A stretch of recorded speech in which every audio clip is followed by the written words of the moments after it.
An 18-year-old in Kyiv, headphones on, 3D files open, a 3D printer whirring in the background, and a shotgun shell on the workbench.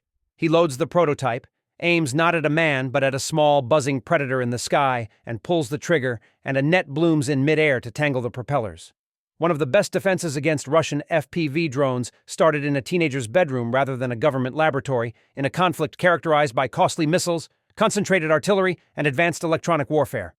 This podcast explains how do-it-yourself innovation is supplying the front lines, what Western and Kyiv analysts agree about the extent of the drone threat, where the precise figures are still unknown, and why the shotgun net round is representative of a much broader change in the way that wars are fought and defended today. His name is Yuri, and his handmade anti-drone ammunition, which is inexpensive, versatile, and 3D assisted, has already been tested by frontline brigades and acquired in small quantities for field testing, according to the reports that initially made the teenager's story public. United 24's feature on the inventor explains the trajectory, from gaming and YouTube tutorials to pitching prototypes to brigades, then rapid field trials, and the first orders for combat testing. Those accounts describe a learning curve of fast iteration, battlefield feedback, and the ad hoc production networks that have become a wartime norm in Ukraine. While the broad contours of this story, a young inventor, prototype rounds tested by the 3rd Assault Brigade and operational orders, are confirmed by multiple local reports, some precise technical specifics, and the scale of deployment remain unconfirmed in open sources and should be treated with caution.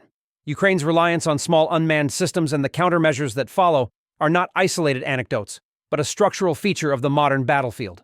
Multiple credible outlets and analysts have documented that inexpensive first-person view FPV drones have become decisive in destroying armored vehicles and in inflicting casualties behind the front lines. NATO sources and the Kyiv Independent reported that FPV and similar drones have accounted for a large share of tank losses in recent operations, a point echoed by frontline commentators and analysts, though the exact percentage figures vary by report and should be considered approximate rather than definitive. Ukraine's industrial response has been dramatic at the same time. According to President Volodymyr Zelensky and several defense analyses, Ukraine will produce millions of drones in 2024, with figures like 2.2 million produced that year showing up in public statements and reporting. Independent analysts and think tanks also confirm a significant increase in domestic drone manufacturing, although the figures cited occasionally differ between official claims and outside estimates, making the exact production number effectively unconfirmed and best described as Ukraine reported. However, Russian industrial countermeasures have also increased, turning the aerial battles into a true industrial contest as much as a tactical one. These countermeasures range from sophisticated fiber-optic guided FPV systems that are resistant to frequency jamming to massive factory lines that are reportedly producing thousands of Shahed-style loitering munitions each month. Recent analyses and reporting suggest Russia has opened or expanded production lines in several regions, and expert visual and intelligence tracking indicates production on a scale that threatens to overwhelm ad hoc, expensive interceptors if Ukraine had to rely on missiles alone for defense. The economics of interception helps explain why a bedroom engineer's net round matters. An interceptor missile for systems like Patriot or NASAMS can cost hundreds of thousands to millions of dollars per shot, while many of the incoming drones cost only a few $1,000s or less. Using a multi-million-dollar missile to engage a cheap loitering munition is unsustainable. That cost asymmetry forces lower-cost, locally produced countermeasures to the fore. Independent reporting and defense commentary underline that Ukraine's layered air defenses, ranging from high-end SAMS to EW jammers to machine gun turrets and now simple shotguns, are pragmatic responses to resource constraints and to the sheer volume of aerial threats.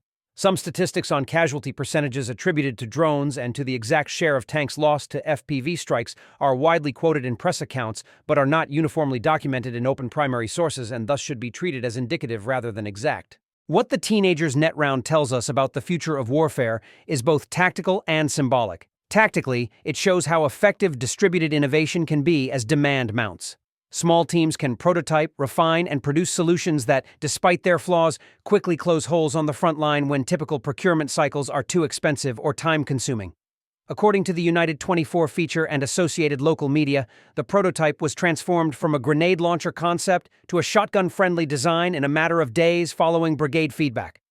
Additionally, the article highlights how frontline units place a high priority on inexpensive, readily repairable weapons that they may employ without using up strategic interceptors.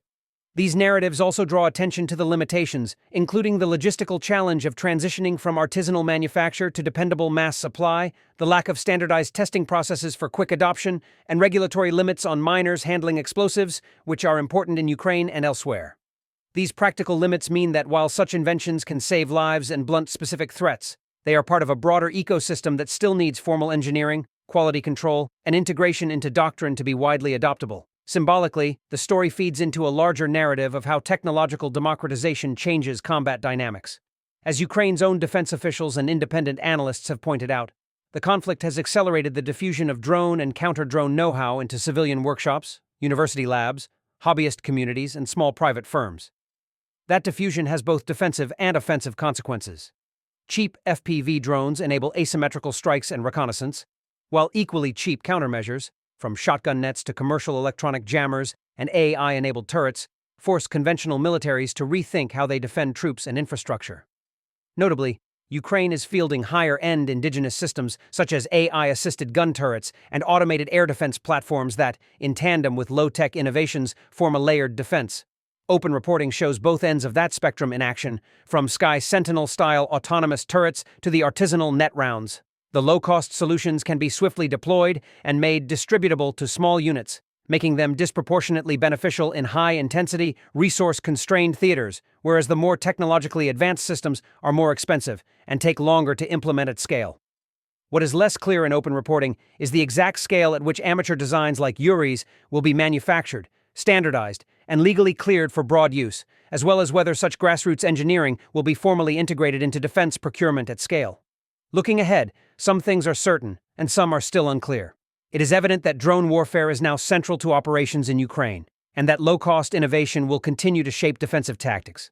Finally, while the human angle of an 18-year-old building life-saving kits from a printer is powerful and true as reported, we should temper the narrative of a single teenager outsmarting a billion-dollar arms race with the sober fact that the arms race is multifaceted, involves state industrial capacity and international supply chains, and will be decided by a mix of high-end systems, mass production, logistics, and countless small innovations. For listeners who want to dig deeper, the detailed reporting on production numbers, frontline tactics, and the scale of drone swarms can be found in the investigative pieces and expert analyses cited here, including United 24's profile of the inventor, NATO and Kyiv independent reporting on FPV effects, Forbes and Business Insider pieces on Ukrainian drone production claims, and Al Jazeera/think tank analysis of Russian production lines and countermeasures. And where I've noted uncertainty, that's because open sources disagree or report different estimates.